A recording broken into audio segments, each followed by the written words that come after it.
everyone, welcome back to my channel. My name is Heather and it's the end of Victober, which is very sad, but it does mean that I have some lovely books to talk to you about and some lovely books to show you in my book haul, which will be coming up a little bit later. My first experience of Victober was absolutely lovely. I can't wait for next year's. I have so many lovely ideas. Of course, those ideas do depend on what the prompts are, I realize, but there are many, many lovely Victorian books that I have found that I would like to read. I also am such a fan that I purchased a Victober t-shirt from Pixie Hallows, who is a friend of Kate Howe, who is one of the co-hosts of Victober. I will link their shop down below. They have lovely bookish items. I would highly recommend this. This shirt is so comfortable. So the first book that I read for Victober was the group read and a new to me book by my favorite author, which was Shirley by Charlotte Bronte. I loved Jane Eyre, but I had never read any of Charlotte's other work. And this was a lovely introduction. I did have a running joke with a friend of mine at work about it, however. I took over her group of children right after she did, so we would always be passing each other. And she would ask me, "So how's Shirley going?" It's 90 pages in and Shirley still hasn't shown up yet, because the character of Shirley takes a very long time to enter the story. I know a lot of people might not enjoy Shirley because of how I can't find the right word. It's not necessarily how long it is, it's not necessarily meandering, but it's very slow paced and it demands that you take your time with it, which for me was a very cozy experience, but for other people it might not be a good fit. I quite liked it, even though I did have the running joke of, the book is called Shirley, so when is Shirley actually going to show up? But it follows Caroline Helston first, who is an orphan living with her uncle in a rural mill town, who is very good friends with the Moore family, Robert the brother and Hortense the sister, who are French immigrants, and Robert runs the local mill. And problems arise with their relationship, but she also manages to make friends with Shirley Keeldar Esquire, who is in fact a woman. Shirley was typically a male name at the time, but her parents were apparently counting on having a son, and then when Shirley was born decided, well, we'll just call her Shirley anyway. When I explained this to one of my friends, they remarked, so there would have been no Shirley Temple without the novel Shirley. And that might be the case. I hesitate to say that definitely, but I think it played a great part in making Shirley fashionable as a woman's name.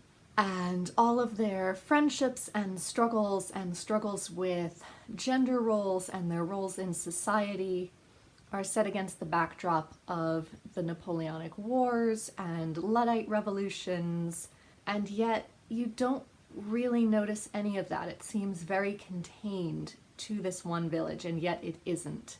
Very much like Jane Austen, if I'm honest. I loved some of the conversations that the women get to have in this book, especially when Shirley and Charlotte argue gender role and, in a way, theology with one of their neighbors outside the church. Shirley says things about Christian doctrine and the writing of the Bible that I have thought for almost my entire life, certainly as long as I have been thinking about the history of the Bible being written and how unstable it was and how piecemeal it was and who was doing the writing and what were their goals. And she says all of the things in here about women's place in Christianity that I have always thought. And it was so refreshing to see a minister's daughter from 200 years ago share those same thoughts. It was so wonderful and so affirming. I absolutely loved it. And yes, it was just a lovely, cozy, slice of life read with some really lovely moments in the middle, and I very much enjoyed it. The next book I read was a book most similar to my favorite modern genre. So my favorite modern genre is historical fiction.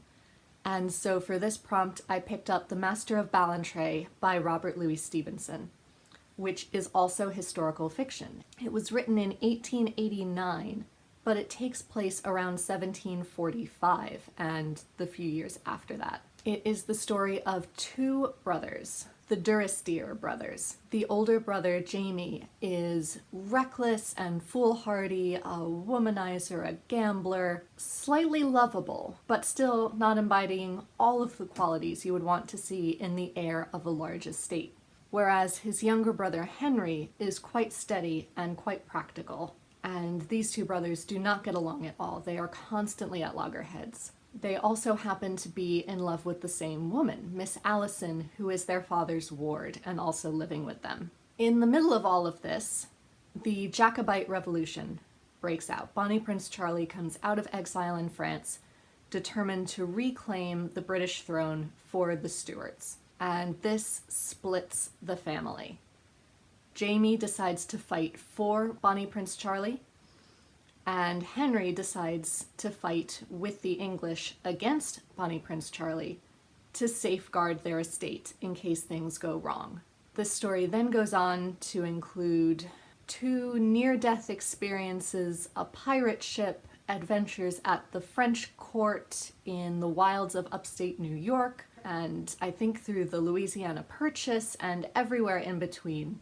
And yet for all of that excitement, I found myself very bored in places. And it's not that long. I read this in one day. It wasn't so much the story itself that bothered me. It was the way that Stevenson wrote it.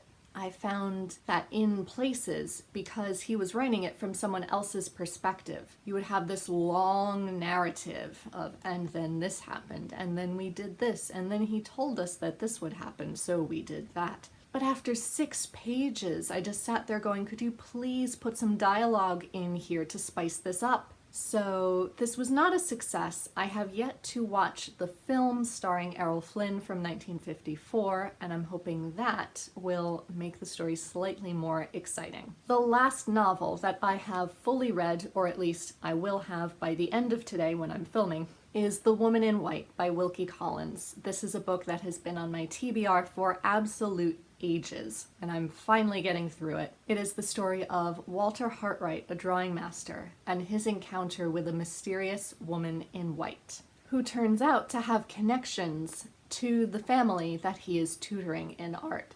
It then goes on to be a very eerie and creepy case of a terrible marriage and domestic abuse, not in terms of physical violence, but in terms of emotional manipulation, psychological manipulation, financial manipulation. And that's what I found really refreshing about this. The Woman in White is always framed, at least I have always thought it to be framed, in terms of a ghost story. And I was very surprised to find out that no, there's nothing supernatural about this story at all. And on the back, it even describes it as one of the first novels to combine the Gothic with psychological realism.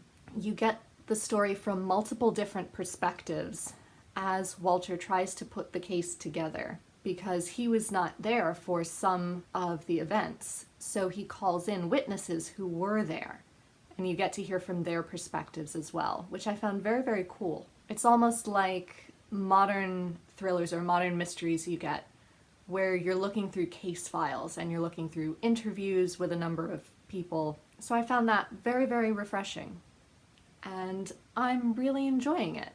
I still have that far to go, and some of that is notes. So I'm hoping to finish that tonight so that I can say I finished it by the end of October. And if I have any further thoughts on any future twists and turns that might occur, I will leave them non-spoilery, don't worry, in the comments down below. Lastly, I started the audiobook of Two on a Tower by Thomas Hardy at the beginning of the month.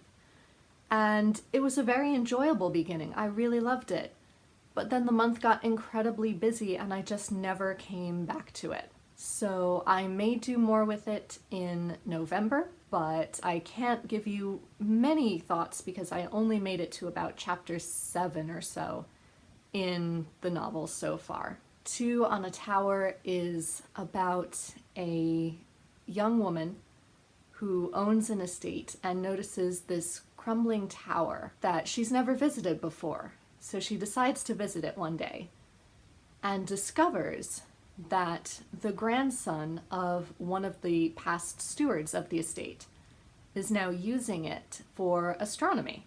And they begin to talk, to form a friendship. I can only assume that some romance will develop along the way. And it was very enjoyable. I loved the setup of those two characters. I loved the village characters that Hardy always includes. There's always a cast of them, and they are just sweet and funny and very, very true to life. The choir rehearsal is very true to actual church choir rehearsals that I have been in, but I hope to finish it at some point in the future, and I will let you know. So there you have it. Those were the books that I read for October. It's not as ambitious a list as some people managed, but I love to take my time with Victorian literature. I feel like the sentence structure and sometimes the sheer size of Victorian novels really demands that I take my time with them.